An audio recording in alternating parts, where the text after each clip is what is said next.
So many years have passed, it's hard to stipulate just when it all began. Things get lost in the primordial soup of time, as they say. But I suppose the mid-1980s is as good a place as any to start this tale I'm about to unfold. Round about when we invaded a small Caribbean island called Grenada. Now the locals call Columbus, Ohio a cow town. But I never saw many cows when I lived there. But this legend or myth, whatever it is you want to call it, isn't about cows anyway, no. It's about a couple of musicians who went by the name of Laughter and Hard Times, and what happened to them in those dark years and in the years that followed. I suppose it's a mystery of sorts, as many things were in those days. From 1983 to 1995, the band played anywhere and everywhere. And for my money, they were the soundtrack of the times. Though I guess you couldn't really call them a band, more like a duo or some such. They had one hit, Laughter and Hard Times. But then, it's like they fell off the face of good old Mother Earth. I always wondered what happened. Now, some of this story is true. Some of it's just bald-faced lies. In this day and age, it's hard to tell one from the other. You decide.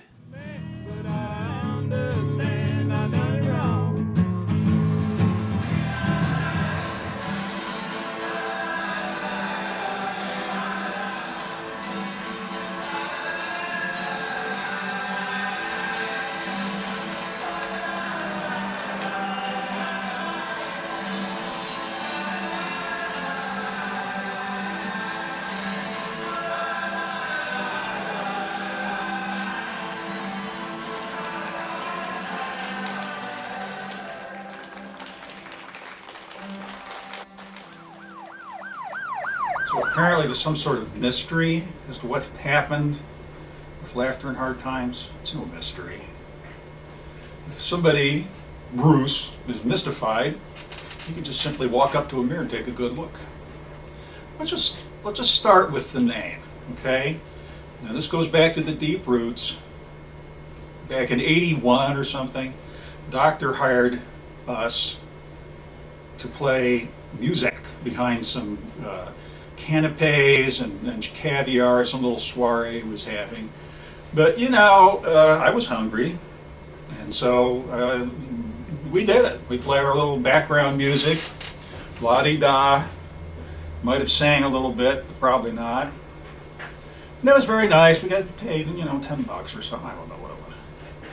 Next day, or within 48 hours, Bruce comes up to me and he says, "I had a dream.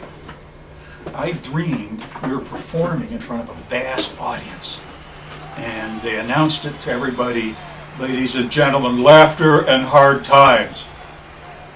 Okay. And he wants to keep on playing and stuff. I said, okay, I wasn't, my musical career was not busy right then. So I thought, okay, I'll hang out with him for a while and do stuff. And then I thought about it later. I said, he made that up. He's got a wonderful imagination. For some reason, he thought if he told me he had a dream and put the name in it that he wanted to put in it, then I would buy it. And then, we kind of, stuck with it. I'd come up with another kind of name, going a slightly different direction. Dim bulbs, okay? It's 2 syllables, nice and short, it's compact, it's clean, it's tidy. Got a little bit of that self-deprecating thing on it, like the bands that name themselves after insects and stuff. And then, I don't want to toot my horn too loud here, but it could have evolved over time, okay? Dim bulbs could be dim compact fluorescent bulbs, could be dim LED, even dimmable LED. I just saw that over at Home Depot. Because light bulbs evolve with time. Actual laughter or actual hard times don't evolve. so happy, and that's how we're gonna stay singing.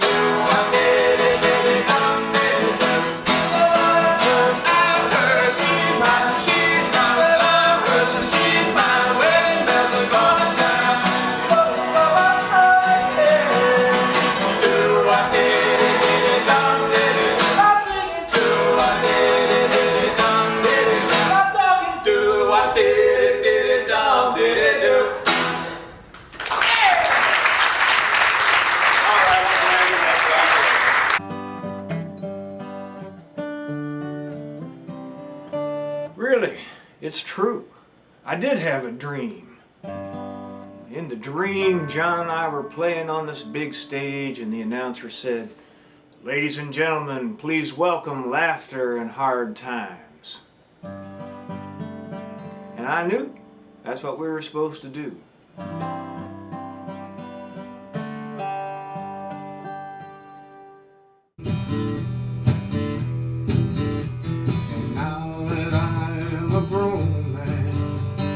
Traveled here and there. I learned that a bottle of brandy and a song, the only ones who ever cared. Goodbye, the only ones who ever cared. I don't give a damn about the greenback dollar.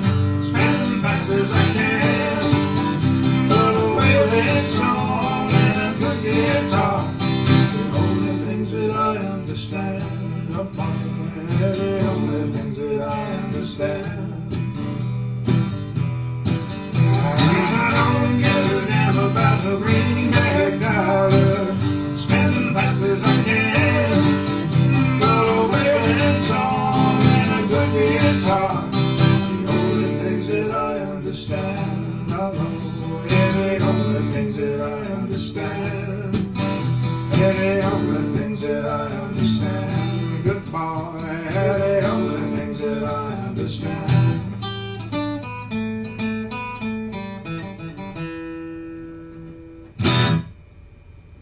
We're going around trying to find gigs. Bruce's idea of getting us work to do was not to look into any kind of a manager or anything like that. No. He would travel around in his little pickup truck with a cassette tape in his front pocket, and would start going into these places, I wouldn't call them venues, and kind of just begging somebody, "Hey, would you listen to this tape? It's just us and stuff, and would you let?" He even had a busboy listen to it once, although to be fair, the busboy really liked the tape. Well, anyway, this finally his tape in the pocket idea finally got us in the company of Dick the Snake Walensky at his famous, should I say, notorious venue, where he hired us for 3 weekends. I could say it was a lot of work. What I will say was it wasn't a lot of money. We split, I remember this, $37.50 each night after expenses. Now there's a career trajectory. There's Oldfields, one of our first big gigs. Yeah, people got in fights, bleeding on the sidewalk out there. Oldfields. They don't make them like that anymore. The other thing about the Snakes hangout, Snakes burrow, not always the nicest kind of people. I mean, it was regular fight. I wouldn't know if regular fight. It was fighting, some involving bloodshed. People had beer dumped on their heads. A lady, I'll say she was a lady, went so cold mackerel out that I had to put my ear on her chest just to see if there was any heartbeat in there. And no, my wife did not like this story. Okay? I guess one of the unique aspects of our little duo was that we were formed in a psychiatric hospital. Not many other bands can say that, although maybe they should.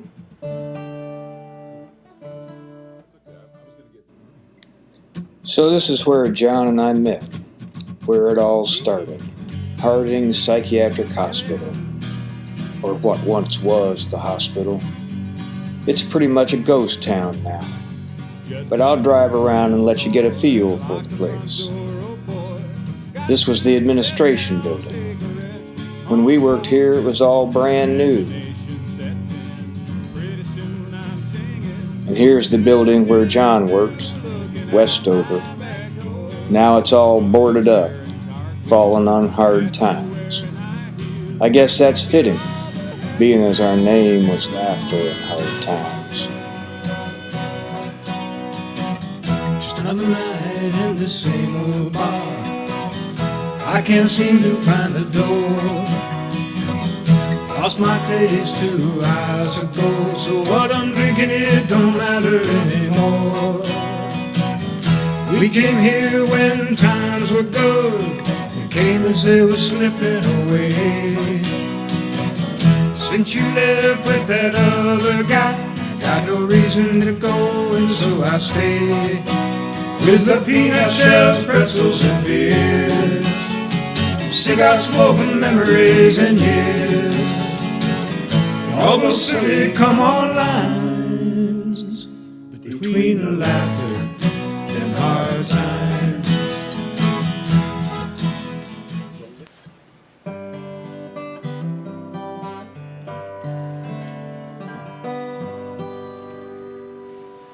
I guess my musical interest really started somewhere around the 4th grade. I remember we had this music teacher, and one day we came in and she'd set up all these instruments on the stage. Told us to just go experiment, play around, see what felt right.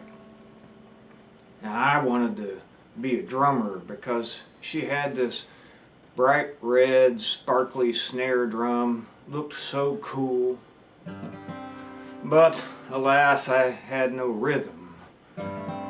So I got stuck playing cornet. Cornet. What an uncool instrument that was. Took lessons for a few years, learned how to read music, and I guess I did master Twinkle Twinkle Little Star and taps. But then the Beatles hit the stage on Ed Sullivan's show, and I knew I wanted to play guitar. I begged my mom to get me one. And finally she did, and within a year I'd formed my first rock and roll band, the Blokes. And after that came the Galaxy Band, Big Z and the Blue Haze, B.T. Noah. But I can tell you about how he got started. As he always wanted things, just any old thing, and Mom would, of course, let him have whatever he wanted. And so he wanted this guitar, and I said, "You are throwing your money out in the street, because you know how he always wants this stuff, but then he never does anything with it." Well, I had to eat my words, because he did learn to play it, as you must know. So getting back to the idea of marketing ourselves, without Bruce's knowledge, I hired the services, or attempted to hire the services, of a guy who could scout for us and find places. Roy Lubeck, nice guy, my niece's ex-fiance, but he knows his way around the entertainment industry. He's kind of a multi-talented performer himself. And I tell you, within a week, he had us at the Behind the Pines campground outside of Coshocton for s'more night. Very popular. Now, it didn't pay exactly. They would cover expenses up to $60. But we're building an audience, and we're putting these things together.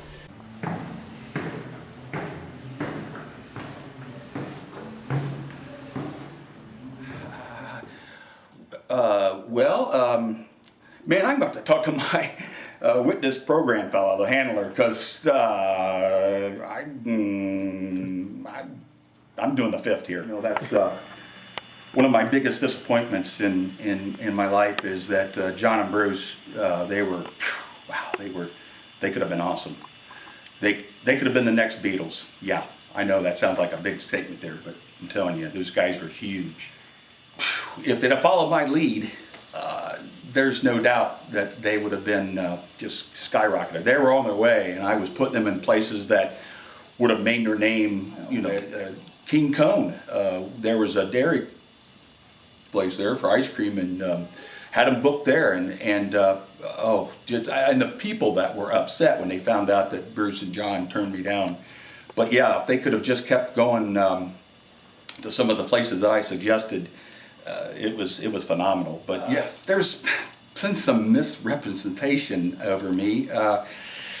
Supposedly the band made quite a bit of money, is the way I was told. I never saw a dime.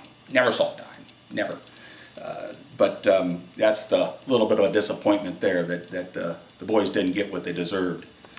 But yeah, I am in incognito, you might say. He also got us set up at the Subs and Fish and Meat Palace in Marengo. I forget what the terms of that one were.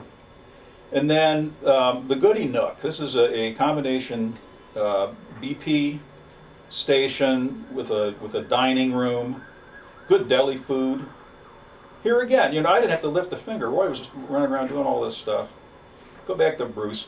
Bruce cannot see the value of traveling that far and not being in a dangerous place. I mean, it's like, let's try safe for a while. And there's St. John Arena. Lubeck said we'd get there if we just stayed with him. Well, this is about as close as we ever got to playing St. John. I think he meant the St. John dining hall at the Cedarville College. I think that's what he meant. But he could tell you a good story. I was ready to hitch my wagon, but didn't happen. Early on, when John and I started to play together, we did a lot of covers. I mean, pretty eclectic mix, everything from 60s and 70s pop to traditional folk music, some folk rock. But I just never was all that excited about playing other people's music. I mean, how thrilling can it be to play Bend Me, Shape Me, Any Way You Want Me?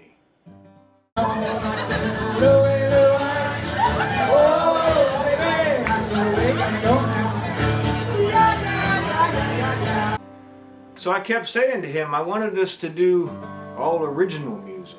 I mean, I wanted our music to say something. So the cover thing, I write songs, but I don't crank them out, and so here's carpet bombing Bruce with all of his songs. Let's do originals. He means, let's do my originals. I had a lot of material by then, but for John's part, he kept bringing in these silly novelty songs about body parts. How ridiculous. Well, again, Bruce has a different opinion about everything. I'm going for something called audience enjoyment. Okay? So yeah, the audience, they love those songs. They love the Beatles. They love the Creedence Clearwater. You know, but when you throw what's new to them material, original material, it takes them back for a phase. And in these places, we're all serving alcohol, so the whole idea is we're going to have a good time here, okay? Bruce wrote lots of songs. He still writes lots of songs, and he is a good songwriter. One of the songs that we consistently played was one called The Ladies of Lenore Street.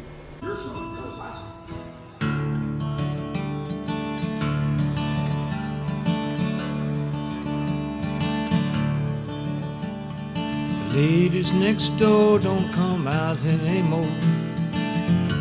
They've no use for the sun. Yeah, they just pull their curtain and hide all their hurting in life. Hell, it isn't much fun in the springtime. all alone. The boys mow their yards and clean up all the shards of flowers that once used to be. And they don't really care as the neighbors all stare and whisper, hey, that will be me in the springtime, all alone. And it seems such a shame, but there's no one to blame. Husbands just laid down and died, leaving Bible-pressed flowers and sad empty hours, memories of saying goodbye. Well, the ladies beside us, they just don't trust us. It seems we're just too far apart. They hide in their house with the dreams of their spouses who long ago stole their young hearts in the springtime, long ago. Yeah, the shutters need paint, they look shabby, not quaint. The windows are dirty and gray. They light their own cigarettes, trying not to forget life wasn't always this way in the springtime, long ago. Yeah, the ladies of the North Street, like everyone I meet, just have to be where they are. And hard as I try, well, I cannot deny my time may not be that far. Some springtime up ahead, some springtime up ahead, some springtime.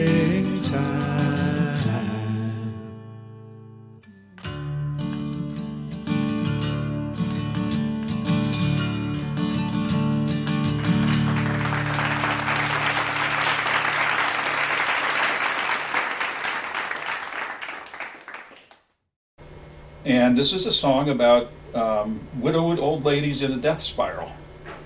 So this is Bruce's idea of, bar entertainment, is let's sing songs about. But it's a pretty song, a nice song. We put some nice harmonies in it, but it is what it is. It's the dying ladies of the North Street. I had to beg him not to continue on with the song and put in the last verse. Ladies beside us. Wait a minute. The ladies next door don't come out anymore because they've all passed away. Life is nasty and brutal and short, and I will join them someday, some dark day, pretty soon. I mean, this is. And I talked him out of that one. I don't know, man. I don't want to blame anybody. Too many years have gone by for that. Some people said it was, the women, kids got in the way. Hell, John went off to school. But there were tensions even before that, he'd show up late for gigs, didn't want to practice. Always had that crap guitar, he refused to get a new one. I don't know, just a lot of things all fed together. So the name, get back to the name, Laughter in Hard Times. People see a two-man band. It's got a name of something and something. They think one of the guys is one of those things and the other guy's the other thing. So with Bruce writing about dying old ladies, he gets to be hard times. That leaves me to be the lightweight, the silly guy. Well, I'll tell you what's unfair about this, because we all know the old saying, dying is easy, comedy, that's hard. So I'm stuck with doing comedy. But I gave it my good college try, came up with a song. I would say it had some comedic value because it included Bruce and I singing loudly in harmony, "I'm an asshole." So I'm doing the comedy, he's doing the serious, and I thought, well, let's, trade it up. And I suggested, Bruce, why don't you try to be funny, and I'll try to be serious. And so he wrote, oh, this is gold, people. This is a song about hating cats, and the punchline turns on 2 meanings of the word pussy. And not even the most fun meaning, just meaning a cowardly person or a cat. So there you are, there's your genius. But we still play that one. Oh, that one's still out and about, waltz rhythm, I sometimes suspect he took that from my other song. We never performed it. Well, real men like Dobermans, shepherds named King, horses or sheep or most any old thing. But sissies like caddies and cats in their hats, I'd like to teach them all a lesson with my baseball bat. You can take all your felines and put them on the road, and drown them and kick them, then hit them with a hoe. Cats and cat lovers are the same, you see, useless and worthless old pussies to me. Useless and worthless old sissies to me.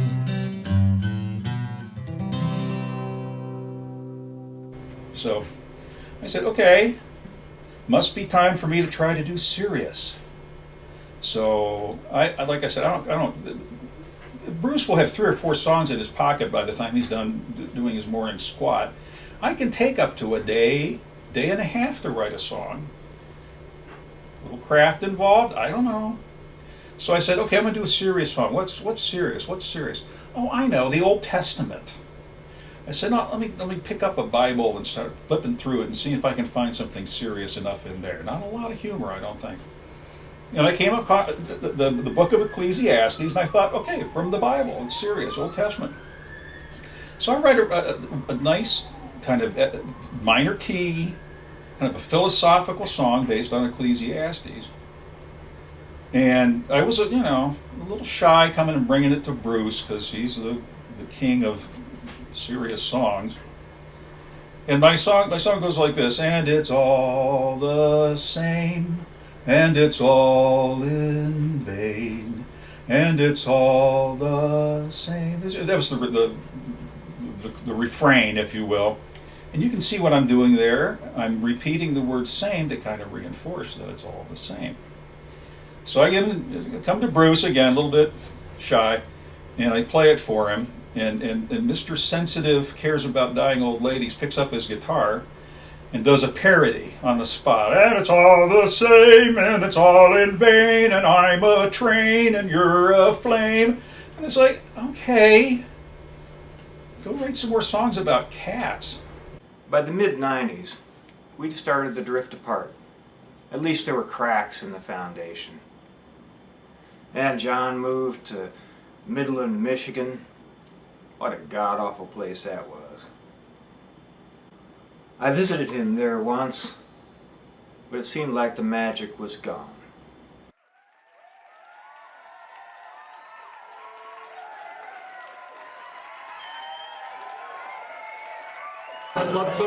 So, why do you think the band broke up? I'm not sure, but I'm sure it was a very emotional incident. It wasn't creating differences. It wasn't a problem of over-rehearsal. I think it was the Appalachian invasion. Or it could have been Yoko.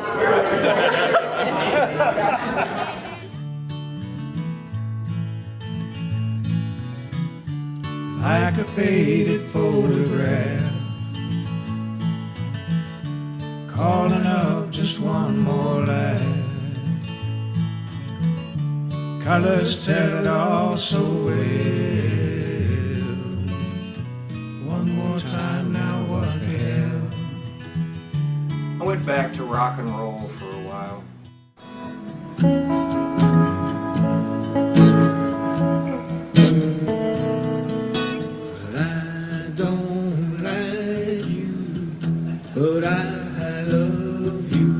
seems that I'm always thinking of you. Oh, you treat me badly, I love you madly. You really got a hold on, really got a hold on. You really got a hold on, really got a hold on me, baby. I love you and all. Even reunited with one of the band members from BT Noah for a bit. That all ended when we played a music festival in Dayton, Ohio. We were the opening act. Nobody wanted to see us. Crowd, it was a big crowd, kept screaming for the headliners. It was embarrassing. And then for a while I did solo gigs, all the while writing new music, coming up with new ideas. I'd invite John along for some of the bigger gigs, but he always turned me down. You're the messenger Muhammad spoke about 1,500 years ago. And Buddha found bliss on the Lotus Way. We sing Happy Birthday Jesus on Christmas Day.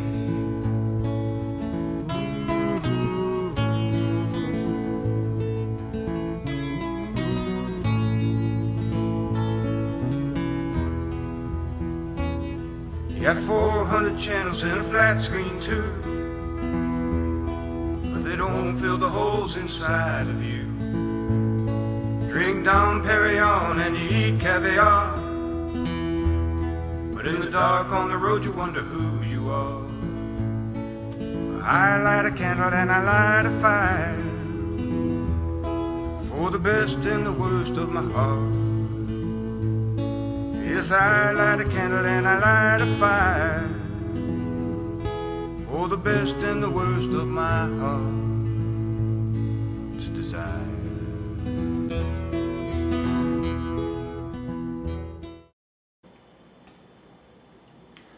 I'd just about given up on ever playing with him again, kicking dust on the grave of laughter and hard times, so to speak. But then in the fall of 2014, I thought I'd give it one more try.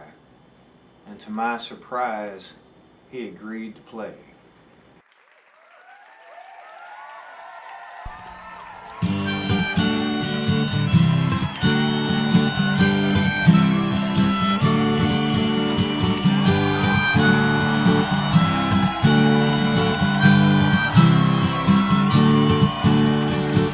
Just another night in the same old bar. I can't seem to find the door. I lost my taste 2 hours ago, so what I'm drinking, it don't matter anymore.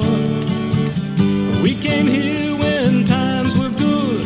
We came as they were slipping away. And since you left with that other guy, I got no reason to go, and so I stayed. With the peanut shells, pretzels and beers, the cigar smoking memories and years, and all those silly come-on lines between the laughter and hard times. The ladies of mercy have left for the night. They're as happy as the neon in the window. Lonely men with money, they buy their love. So glad to know that they won't be widows. With another glass in my hand, I wonder, I can't imagine the cost. Not in the paper or the silver coin, but in the currency of loss. With the peanut shells, pretzels and beers, the cigar smoking memories and years, and all those silly come-on lines between the laughter and hard times. My old blue jeans, they don't fit quite right. I guess that they must have shrunk. Still in all, they shouldn't be this tight. Or maybe I'm just too drunk. I'm 31, pushing 32. Too young to quit, too old to start again. Well, nah, don't you worry about me. See, I'm surrounded by my friends, by the peanut shells, pretzels, and beers, the cigar smoking memories and years, and all the silly come-on lines between the laughter and hard times. And then our signature song, Laughter and Hard Times, it had a ghost last verse too, in which the person's considering mortality and death and stuff. And it's like, okay, we didn't break up over it, but that was a kind of a near thing. That was a song that was the #1 hit in 1985. Without right? the last verse, yes. Oh, okay. I think it had something to do with that. You just don't want to take these things, too far. I mean, Eleanor Rigby, okay, that was a very popular song, but you don't dance to it. So we had so much fun that night, we started talking about maybe going back into the studio. Who knows? Who knows what could come?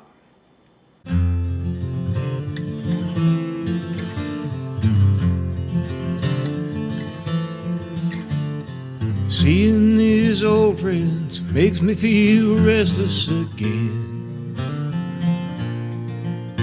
Like how'd I get here, feeling so queer now and then.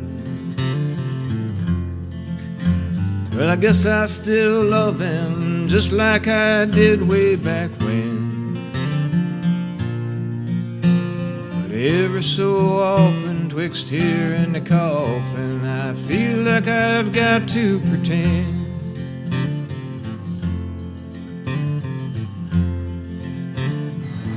So I'm supposed to be meeting John at this motel for another gig. He was supposed to be here at 4:30 and it's now 10 after 5. No sign of John. In fact, there's nobody in this parking lot. Where am I? I hope this is the right town.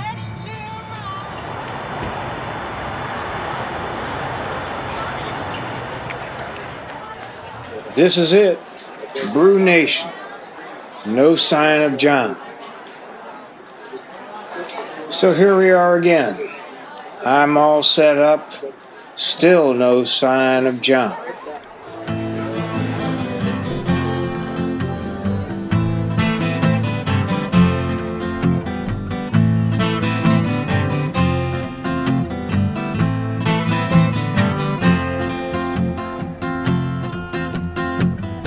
My real mama was a queen.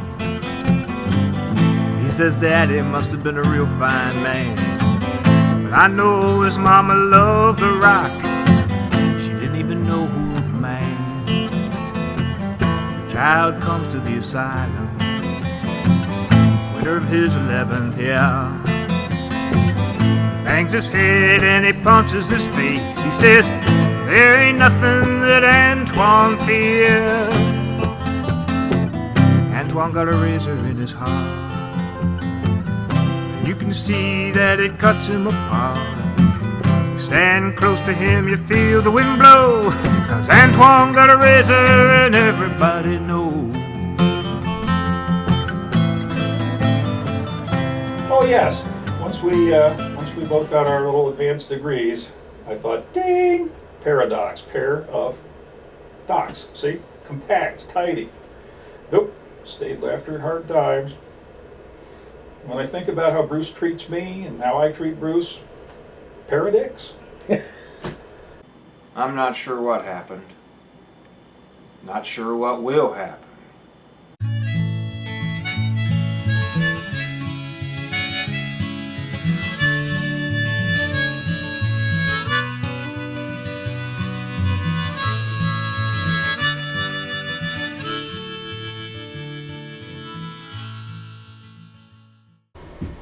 I don't know. I looked for another band to hang with for a while. That didn't go well. Then there was the geography question, because somebody didn't think I visited him enough. I guess I've turned that question over and turned it around, and it's, why isn't it not completely over yet? Okay, with all the things that we've been through, we're still getting it together and doing the harmony thing. Harmony. Two manifestations of the same song, sung at a distance from each other and sung at closeness to each other, and that would be the hinge that the Laughter and Hard Times door swings on, is the harmony thing. Because when it's coming together and we're hitting the notes and still doing pretty good for old guys, that's the good part. Harmony is,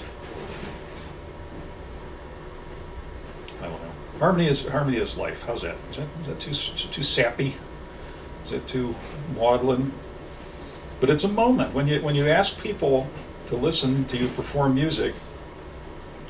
You're asking them to give you time, and actually you're kind of stealing it from them. And so if you're going to take it from them, you got to give them something back. And to me, that would be harmony. So we aren't broke up yet. And so here's to harmony. Here's to our wives and kids and grandkids. Here's to people showing up on time to gigs and other people not complaining about it too much. Here's to you. Here's to you, Bruce. Let's never do this again. And here we stand in the morning after, in the memory of our laughter, wondering which way to go. Still we cannot help but know, with the end anticipated and our time now syncopated, at least I've captured you in right. And another thing. All the memories of